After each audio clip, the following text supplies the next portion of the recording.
Welcome, dear listeners, to a tale shrouded in shadows and whispered secrets.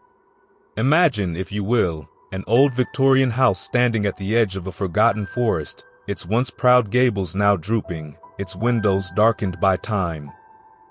A house that calls to the curious, the unsuspecting, drawing them in with promises of charm and potential. But some doors are meant to remain closed, and some mysteries should never be disturbed. Tonight, we delve into the story of Charlotte and Ethan, a newlywed couple whose dream home harbors a secret far older and darker than they could ever imagine. As the walls creak and the shadows lengthen, prepare yourselves for a journey beyond the threshold, to a place where bargains are struck, and the price is your very soul. This is The Room Without a Door. The moving truck groaned to a halt in front of the weathered Victorian house, its once pristine white paint now peeling under the weight of time.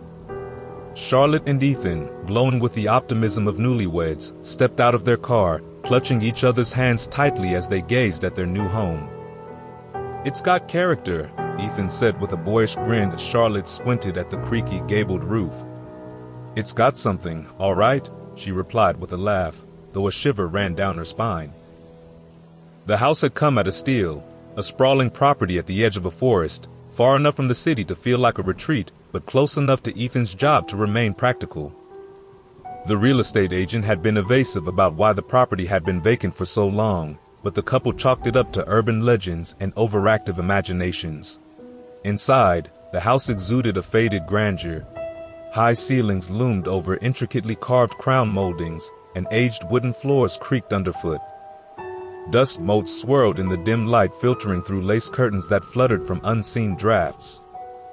"This place could be beautiful with a little love," Charlotte murmured, running her fingers along the banister. Ethan nodded. "It's like a fixer-upper's dream." The first few days passed in a whirlwind of unpacking, dusting, and dreaming about the future. They uncovered forgotten treasures from the previous owners, old photo albums, faded children's toys, and an antique mirror with an ornate frame. Every corner of the house seemed steeped in history, yet Charlotte couldn't shake a peculiar sense of unease. Strange drafts wound through the hallways, carrying with them faint whispers that sounded almost like words. The basement became Charlotte's project one morning while Ethan was at work. Armed with a flashlight and a sense of purpose, she descended the creaky wooden stairs. The air grew cooler with each step, and the faint smell of mildew clung to her nose. At first, it was ordinary, a clutter of forgotten boxes and broken furniture scattered across the concrete floor. The walls were damp to the touch, their cracked surfaces hinting at the house's age. But as Charlotte moved her flashlight beam across the far wall, something unexpected caught her eye. A door. It was unlike any other door in the house. The wood was a deep, unnatural black, its surface smooth and polished despite the dampness of the basement. There was no handle, no hinges, just a seamless frame that blended into the wall as though it had grown there. A chill prickled down her spine as she approached. Tentatively, she reached out to touch it, and the warmth beneath her fingertips startled her. The door pulsed faintly, as though it were alive. She snatched her hand back, her heart racing. "Ethan has to see this," she whispered. That evening, as the sun dipped below the horizon, she dragged Ethan down to the basement. Her words tumbled out in rapid bursts as she recounted her discovery, but he remained skeptical until he saw the door himself. "What the hell?" he murmured, crouching to inspect it. "It doesn't look like it opens." Charlotte nodded. "But it feels alive, like it's waiting for something." Ethan ran his hand over the smooth surface, frowning. "It's just a door, Charlotte. Maybe it was sealed off when they built the house." "Then why does it feel like this?" she pressed, her voice rising. "It's not normal, Ethan." That night, they barely slept. Ethan scoured the internet, searching for anything about the house's history or architectural quirks. He found vague mentions of the property being built in the late 1800s by a reclusive man named Elias Wren, but little else. Meanwhile, Charlotte tossed and turned, haunted by dreams of the door pulsing like a beating heart. By morning, their curiosity had grown unbearable. Ethan grabbed a crowbar and a flashlight, determined to pry the door open. "We'll just take a quick look," he said, though his hands trembled as he gripped the tool. The moment the crowbar touched the surface, the door emitted a low, resonant hum that filled the basement like a tuning fork. Charlotte stepped back, clutching the railing. "Ethan, maybe we shouldn't." But the door opened. It swung inward soundlessly, revealing a room bathed in an eerie, otherworldly light. The air inside shimmered like a heat wave, and an inexplicable pull seemed to draw them forward. "I'll go first," Ethan said, stepping into the doorway. The room was empty. Its walls were smooth and featureless, made of the same black wood as the door. The air was thick and stifling, and the silence pressed against their ears. Charlotte hesitated on the threshold, her instincts screaming at her to stop. "Ethan," she called out.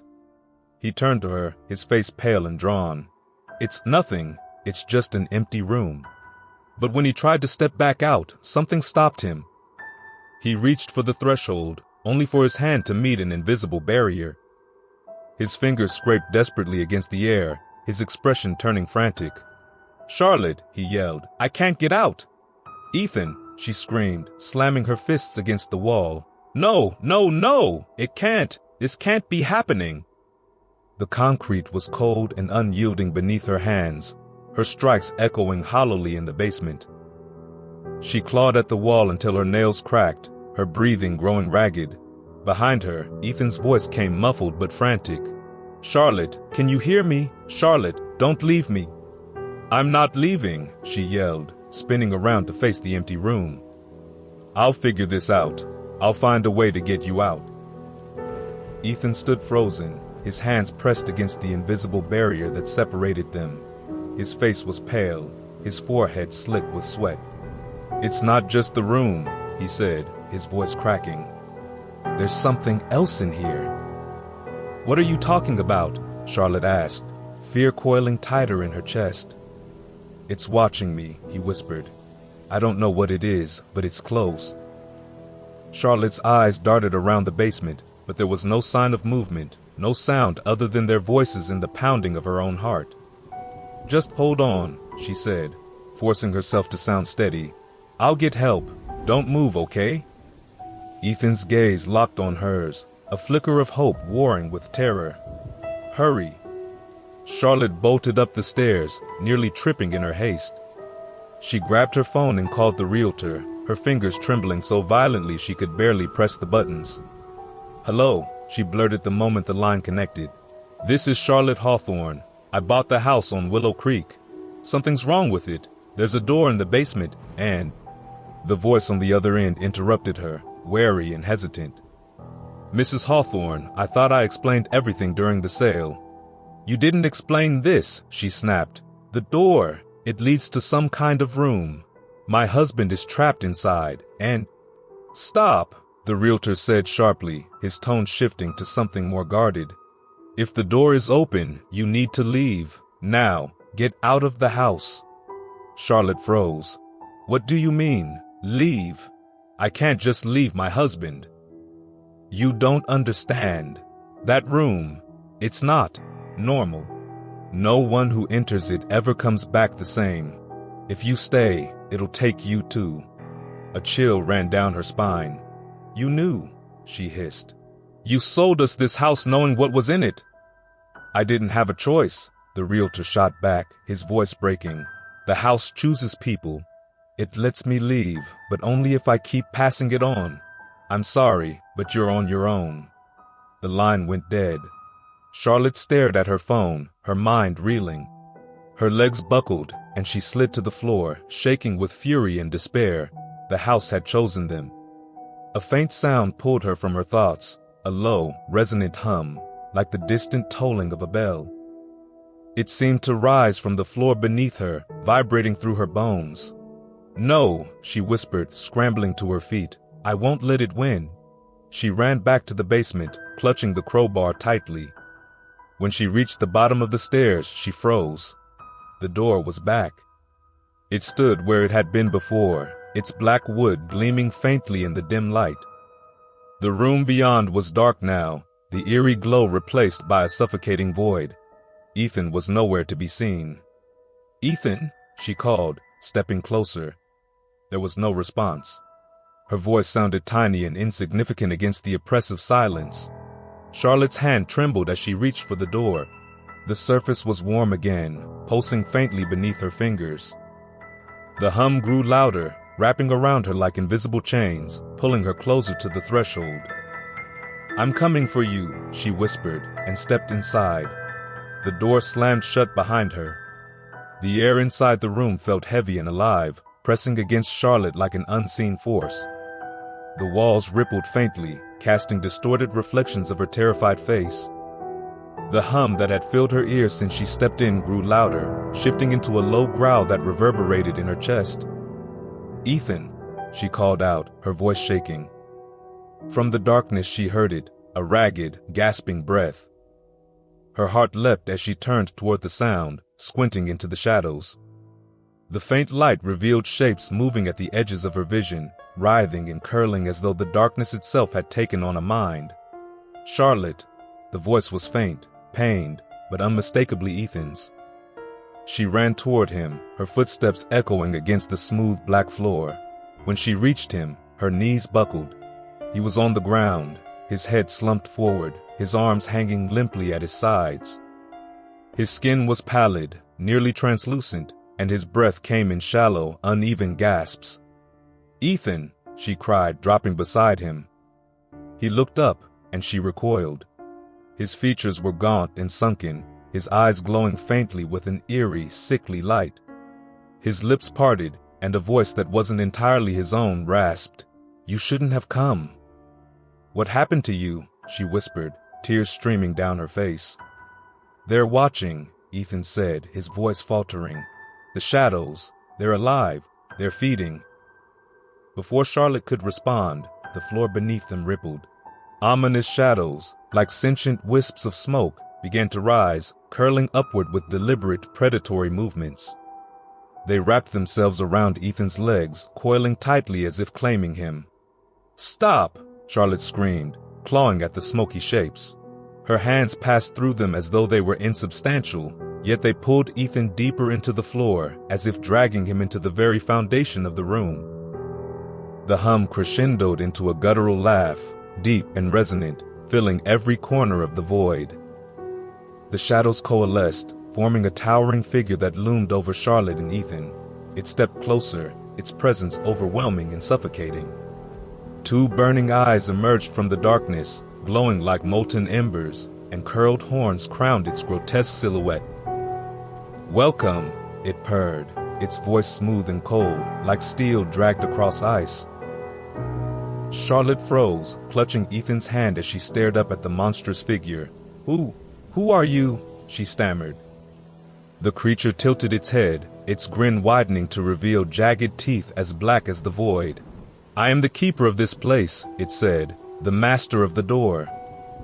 Charlotte's voice cracked as she spoke. "What do you want?"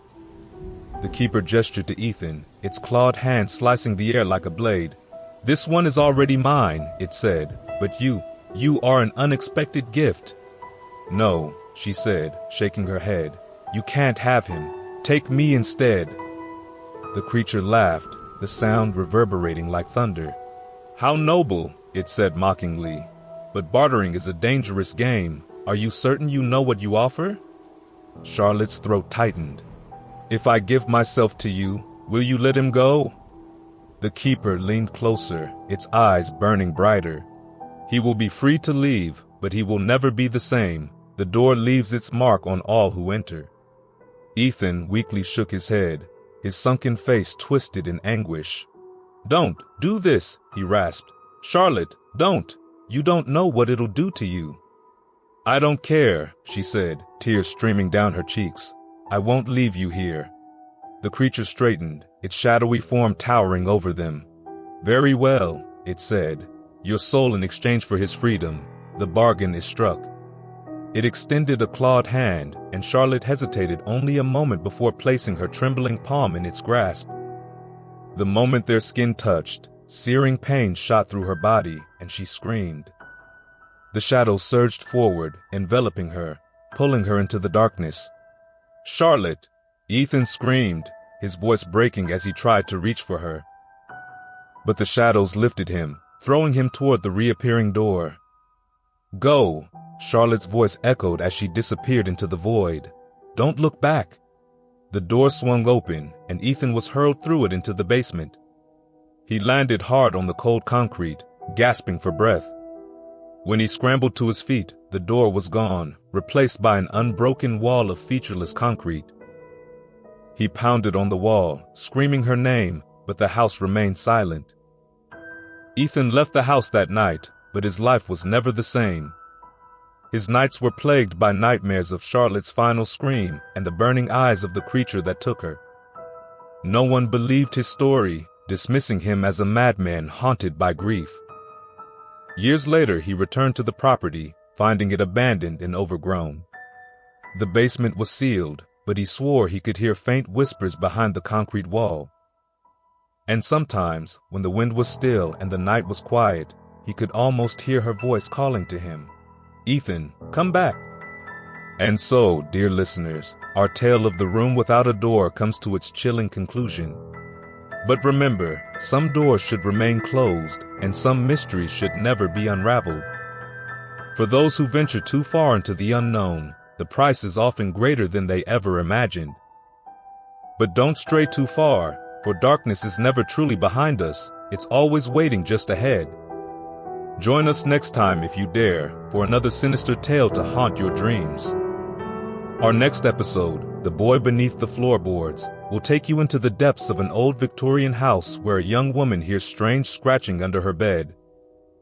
What she discovers will blur the line between nightmare and reality.